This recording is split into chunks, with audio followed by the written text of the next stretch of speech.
Entiendo que ya estamos, a ver si me confirma estudios, conectados con Roma, con Carlos Brito.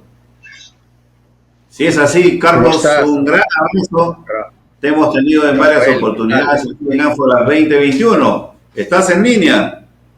Claro que sí. ¿Cómo estás, Rafael? ¿Qué tal? Qué gusto, Muy qué buenas, muy gusto. buenas tardes por allá y buenas noches por acá a toda tu Así grande, es. no solo teleaudiencia a nivel Exactamente. nacional, sino también internacional.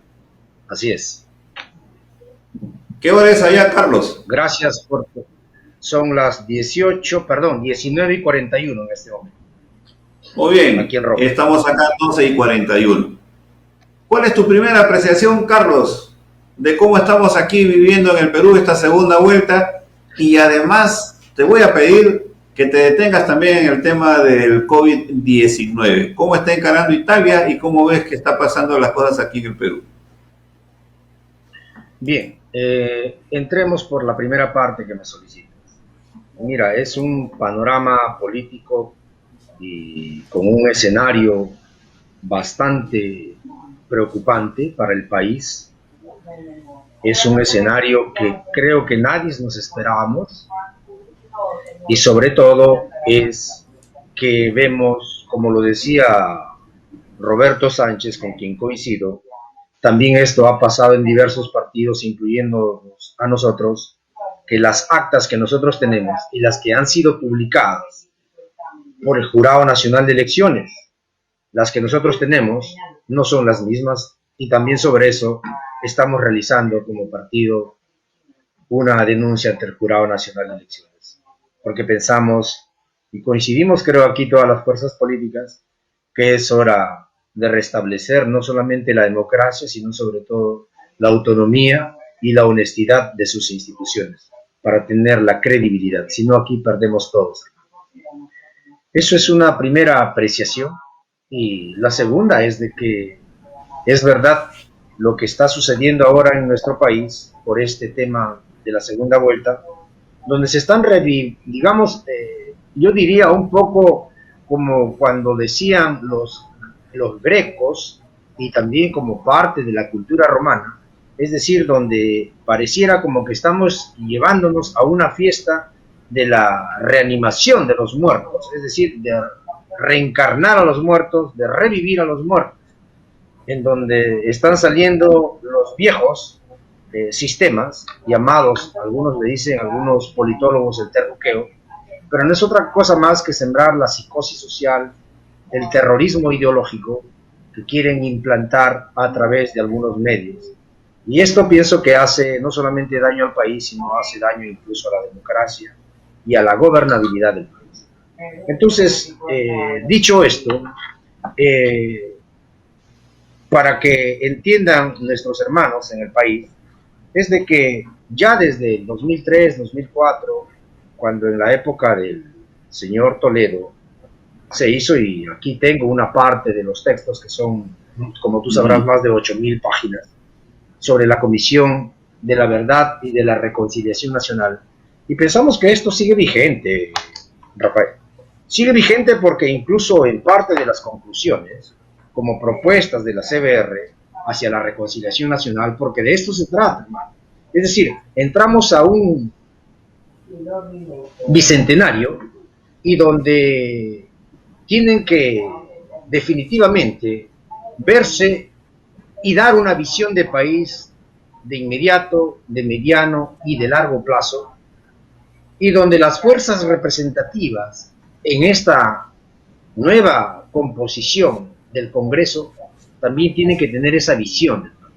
Es decir, un poco desligarse de lo que significan las identidades políticas partidarias, sino que tiene que definitivamente crearse una confluencia social y donde tienen que también allí los candidatos, me dirijo hacia los dos, pero a esta segunda vuelta, tienen que lograr con las fuerzas vivas, con las fuerzas organizadas, con los gremios, no solamente los pequeños, medianos, empresarios, sino con todas la representación de nuestra sociedad, incluyendo hasta los colegios profesionales, en que tiene que llevarse a cabo y consolidarse diálogos, aperturas y sobre todo incluir incluso algunas propuestas que son viables y de alguna forma puedan no solamente captar esos votos, sino que de alguna forma incluirlos para el desarrollo del país en este quinquenio.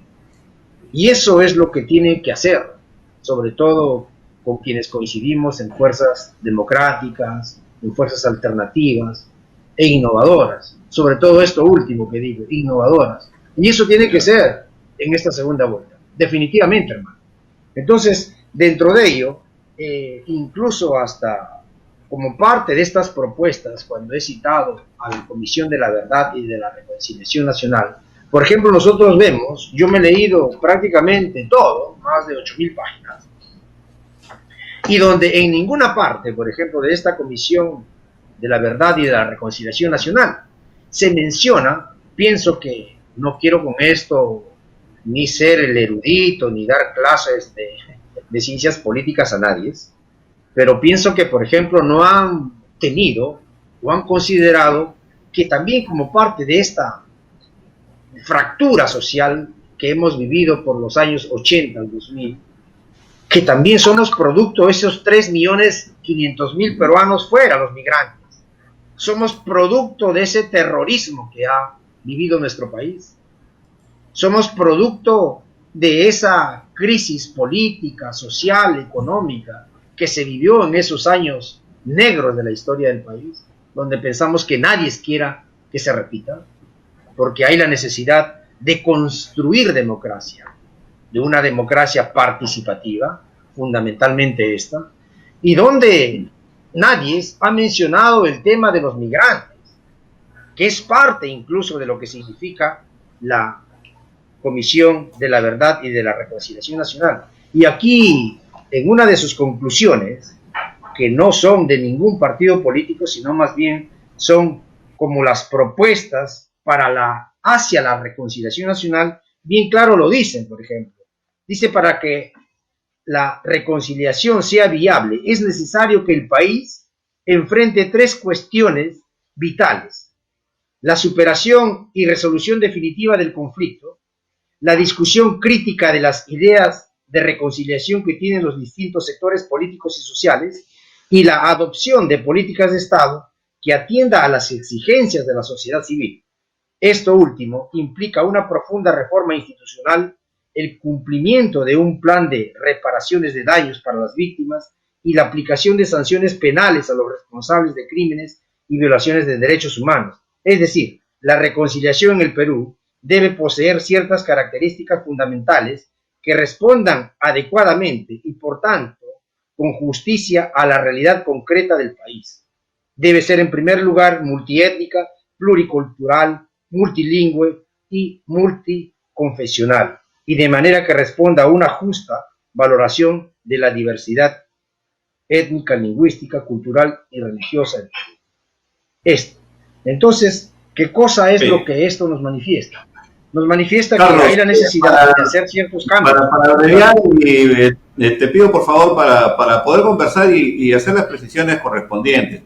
Entiendo que la lectura que tú tienes evidentemente te llega a algunas conclusiones, pero en todo caso, retrotraer el tema de este gran informe de la Comisión de la Verdad significa entonces que tú tienes un cabal temor de que el terrorismo, digamos, vuelva a vivir aquí en el Perú, como consecuencia de que alguno de los dos candidatos, y evidentemente Pedro Castillo, pueda ser un presidente de la República, o te está refiriendo concretamente que hay de todas maneras situaciones que dieron lugar a la violencia terrorista como consecuencia del descontento popular, porque ninguno de los gobiernos en los últimos 20 o 30 años han resuelto justamente los principales problemas estructurales del país.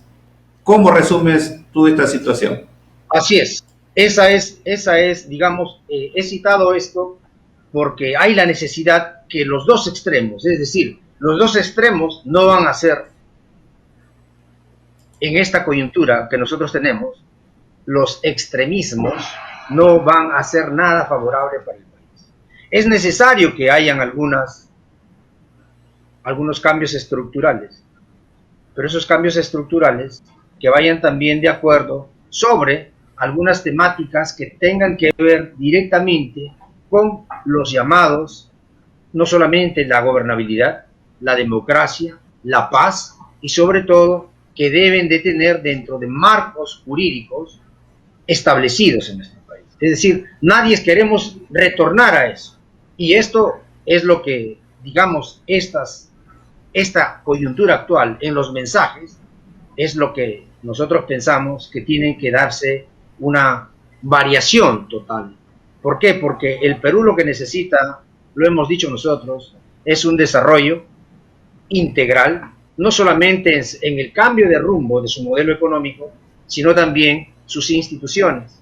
Y hace poco, por ejemplo, lo que hemos visto, siguen estos viejos manejos que no generan sobre todo pacificación ni credibilidad en las instituciones, al fraguar, al haber estos fraudes, ¿no? Entonces, esto se tiene que cambiar definitivamente. Correcto, como Carlos. en otras democracias más avanzadas, hermano. Así es. Democracia directa en este caso, respecto a las propias denuncias que acaba de manifestar, que también hemos visto aquí en Lima. ¿Qué cosa es lo que van a hacer? Porque prácticamente con la votación que tiene democracia directa ahora, prácticamente ustedes saldrían del registro electoral, del registro de partidos políticos. Sí. Bien, sobre esto nosotros ya hemos tenido hace pocos días un encuentro nacional del comité directivo y de todas las regiones, incluyendo los peruanos en el exterior, y te digo, nosotros estamos porque vamos a refundar el partido con una nueva estructura orgánica, incluso programática, hasta vamos a revisar su ideario político para hacer una convergencia de un partido a la europea, es decir, un partido que tenga en su representación una amplia base social y que no solamente sean aquellos que piensan de alguna forma de izquierda, sino también de un centro izquierda, de la socialdemocracia, es decir, recuperar un poco aquello que significa ese sentir de todas las sangres, que eso es justamente un partido que tiene vivencia. Y sobre lo otro es de que nosotros incluso hemos hecho un análisis, un mea culpa, también hemos hecho, como se dice, una crítica, autocrítica, buscando la unidad, y ya muy pronto, en los próximos días, incluso va a haber noticias. Y lo otro es de que también hay que decirlo, ha habido un apoyo, un acuerdo nacional de apoyar a Pedro Castillo. Pero también apoyar a Pedro Castillo no significa darle un cheque en blanco, que sea esto claro. Nosotros lo que queremos es que se incluyan parte de nuestras propuestas programáticas dentro de ese plan de gobierno. Incluso estamos a disposición de dar nuestros cuadros, nuestros intelectuales al servicio para el país, si es que esto fuera necesario. Y lo otro es que también vamos a apoyar esta campaña, dando sobre todo una visión mucho más ordenada y sobre todo que tenga la posibilidad el candidato de poder tener un lenguaje que sea mucho más directo y de convencimiento y sobre todo pragmático, porque esto es lo que necesita el país. Es decir, basta de llevar esto a una polarización que no va a hacer bien al país. Que es necesario una reforma de la Constitución o una nueva Constitución, es verdad. Eso lo sabemos. Incluso lo hemos discutido como parte de nuestras propuestas, pero dentro de los marcos jurídicos. Es decir, un nuevo ordenamiento jurídico nacional, pero que esto también sea con una participación de la sociedad civil.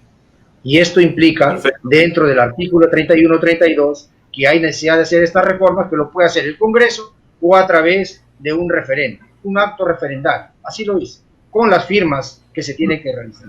Después, sobre la constituyente, ese es otro tema que se puede discutir, porque pensamos que aquí no va a hacer bien a nadie hacer, ya sea desde una parte de izquierda o desde una parte de la derecha, imponer y crear otra vez, retroceder 40 años atrás, en pocas palabras, para hacer un Estado, un gobierno no democrático, sino autoritario. Es decir, regresar al autoritarismo creo que no va a ser beneficioso para nadie.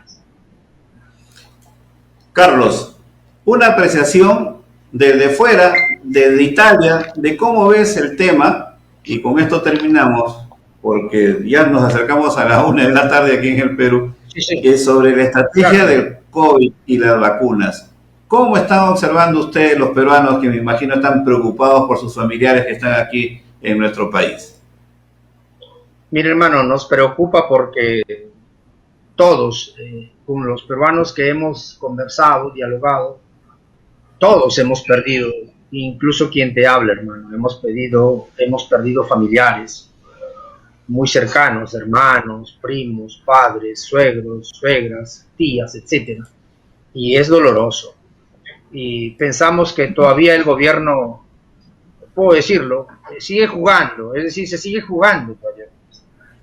Entonces, lo que nosotros vemos es de que no existe una estrategia real, no existe una estrategia vinculada hacia protocolos sanitarios, sobre todo internacionales, donde funcionan. No hay una seriedad de lo que significa la vigilancia epidemiológica. Y sobre todo, es de que se tiene que meter en la cabeza el gobierno, incluso este que entra. Es por eso que hay una conclusión científica, que cuanto hayan más inmunizados, es decir, cuando estemos vacunados todos, definitivamente se puede otra vez aperturar y de alguna forma reiniciar con la economía. Y hay que pensar también en el post-COVID como una forma incluso de que sea una manera de poder garantizar para impulsar nuevas formas del trabajo. Por ejemplo, el teletrabajo o el smart, o algunos lo llaman también en inglés, el smart work o el smart working, es importante ahora. Están naciendo estas nuevas figuras y que eso también va a repercutir en el post-COVID. Entonces, la otra cuestión es de que, por ejemplo, el tema de la vacuna, que nosotros como organización política la seguimos avanzando y trabajando, también estamos dando a disposición, como tú sabrás, que tenemos algunos avances, sobre todo con la vacuna Reitera aquí en Italia, que podría haber las condiciones para llevarla a este país, que es monodosis, que no es como el Spike, es decir, es un virus atenuado, no es una modificación del RNA mensajero, sino más bien con los métodos tradicionales que se elaboran las vacunas, que incluso estarían hasta en condiciones de poder nosotros como Estado trasladar no solo la tecnología, sino allá incluso hacer y crear infraestructura para la elaboración de las mismas. Entonces, pensamos que esta tiene que ser el mensaje incluso hasta en la segunda vuelta, porque eso quiere el país, el ciudadano quiere algunas certezas sobre este tema de la pandemia. Y no podemos seguir viendo, como se dice, que cada día va en aumento incluso los muertos en nuestro país. Y aquí en Italia, desde el día de ayer, 26, ya ha iniciado, por ejemplo, las zonas amarillas. Hay solamente una zona roja que está en el sur, que es una isla en Cagliari, es decir, en la Cerdeña, y donde ya empiezan a abrirse los restaurantes, acá se llaman los bares, es decir, donde tú haces el desayuno, etcétera, y hasta las 22, por ejemplo. A las 22 se cierra todo, hay lo que le llaman tipo un toque de queda, ¿no? Solamente salen, etcétera, los que trabajan o vienen de su trabajo y tienen algunas autocertificaciones en las cuales hacen de que puedan regresar a sus casas, etcétera. Y se va mejorando, y ya Italia tiene hasta hoy día estamos ya casi por los 20 millones de inmunizados, de vacunados. Y por lo tanto, aquí pensamos que el Perú también sobre esto tiene que ponerse las pilas en el tema de las vacunas. Es la única forma, hermano. Podrán criticarnos, decir de que la vacuna están haciendo negocios, pero lo que es cierto es, científicamente, una economía se va a volver otra vez a reactivar cuando esté inmunizada su sociedad, su población. Definitivamente. Así es. Esto es. Carlos, muchísimas gracias. Creo que te hemos sacado de tu rutina laboral. Discúlpanos, pero era importante escuchar tu voz para 2021, de modo que vamos a seguir molestándote para también tener la visión de los peruanos en el exterior que siempre están conectados con su patria. Muchas gracias por tu intervención, Carlos, aquí en Ánfora 2021 y hasta la próxima.